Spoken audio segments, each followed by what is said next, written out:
వేదద్రష్ట, తొలివచన సంకీర్తనాచార్యులు, తొలి తెలుగు వాగ్గేయకారుడు, దక్షిణాది సంగీత పితామహుడు అయిన కృష్ణమయ్య జీవితం వివరాలలోకి వెళ్తే, ఏడుకొండలవాని సన్నిధిలో అన్నమయ్యలా, భద్రాద్రిరాముని సన్నిధిలో కంచర్ల గోపన్నలా, సింహాచలేశుని సన్నిధిలో కృష్ణమాచార్యులు స్వామిని సేవించి తరించారు.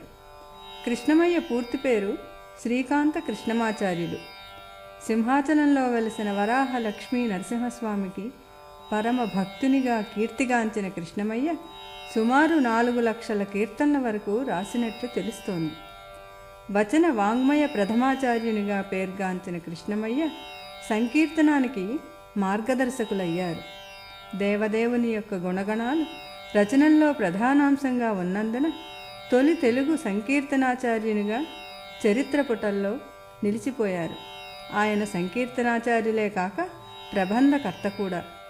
ప్రతాపరుద్ర చరిత్రను పరిశీలించి చూస్తే దక్షిణ భారతదేశంలో సంగీత పాఠ్య ప్రణాళికలో కృష్ణమాచార్యుల యొక్క గీత ప్రబంధాలు, అలంకారాలు ఉండి ఉంటాయని అనేక మంది పరిశోధనాకారులు భావిస్తున్నారు. ఓరుగల్లు రాజధానిగా చేసుకుని క్రీస్తు శకం 1295 నుండి 1323 వరకు కాకతీయ సామ్రాజ్యాన్ని పాలించిన కాలంలో సంతూరు అనే గ్రామంలో కృష్ణమయ్య జన్మించారు. ఆయన పుట్టుకతో అంధుడైనందున తల్లిదండ్రులతో సహా ఎవ్వరి వాత్సల్యాన్ని చవిచూడలేకపోయారు. ఆ బాలుని ఒక బావిలో పడవేసిన నేపథ్యంలో సింహాచలేశుని కృపా కటాక్ష వీక్షణాల వలన నరసింహస్వామి తానే స్వయంగా సన్యాసి రూపంలో వచ్చి బాలుని కాపాడి సింహాచలంకు చేర్చి అక్కడే మఠంలో చేర్చారు.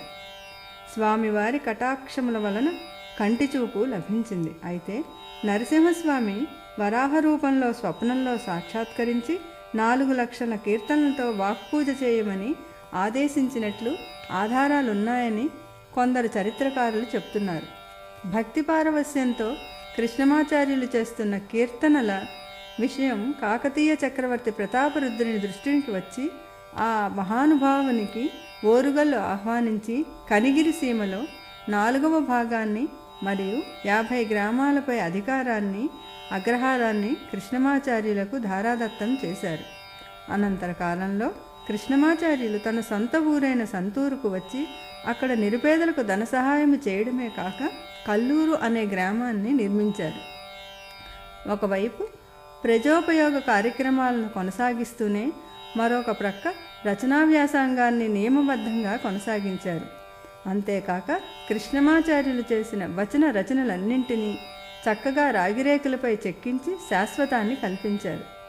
ఆయన అనుసరించిన విధానాన్ని తర్వాత తరానికి చెందిన అన్నమయ్య కూడా అనుసరించి తన రచనలను రాగిరేకులపై చెక్కించినట్లు తిరుమల ఆలయ చరిత్ర ద్వారా తెలుస్తోంది. ఇదిలా ఉండగా కొంతమంది దుష్టులు, స్వార్థపరులు కృష్ణమాచార్యులు ప్రభుత్వం యొక్క సొమ్మును దుర్వినియోగం చేస్తున్నాడని చక్రవర్తి అయిన ప్రతాపరుద్రునికి పలుమార్లు ఫిర్యాదు చేసిన కృష్ణమాచార్యుని మనస్తత్వం తెలిసిన ప్రతాపరుద్రుడు ఫిర్యాదు చేసిన వారిని మందలించారు. ఈ విషయాన్ని తెలుసుకున్న కృష్ణమయ్య విష్ణుదేవుని స్తుతిస్తూ చేసిన కీర్తన వలన ఓరుగల్లు నగరంలో కనకవృష్టి కురిసిందని సిద్ధేశ్వర చరిత్ర అనే గ్రంథం ద్వారా తెలుస్తోంది. కృష్ణమాచార్యుల రచనల విషయాన్ని పరిశీలిస్తే ఆయన వైష్ణవ సాంప్రదాయాన్ని త్రికరణ శుద్ధిగా ఆచరించి శ్రీమద్ రామానుజాచార్యులు ప్రతిపాదించిన విష్ణుభక్తి, భాగవత కైంకర్యము, ఆచార్య సేవానిరతి, వర్ణాశ్రమ ధర్మ రాహిత్యము తదితర వైష్ణవ మత సూత్రాలను తన రచనలలో పొందుపరిచారు. తనకు చిన్ననాడు ప్రాణదానం చేసిన కొవ్వారు అనే గురువును జీవితాంతం స్మరిస్తూనే ఉన్నారు. ఆంధ్ర సాహిత్యం యొక్క దురదృష్టం కొద్దీ ఆయన రచనలలో కేవలం 200 వచనాలు మాత్రమే తంజావూరు గ్రంథాలయంలో తాళపత్రాల రూపంలో నిక్షిప్తమై ఉన్నాయి. మిగిలినవి ఏవీ అందుబాటులో లేకపోవడం దురదృష్టకరం. తెలుగు వేదద్రష్టగా, 11వ అవతారుడిగా, మహిమాన్వితుడిగా, దక్షిణ భారతావనికే తొలి వచన సంకీర్తనాచార్యుడిగా చరిత్రలో నిలిచిన కృష్ణమయ్య జీవితం, ఆయన సంకీర్తనలు, ఆయన భక్తితత్వం తెలుగువారికి పరిచయం చేయటానికే ఈ ప్రయత్నం. అంతేకాకుండా ఆయన సంకీర్తనలకి ప్రాచుర్యం కల్పించి విని అందరూ పాడుకునేలా చేయాలన్నదే మా లక్ష్యం.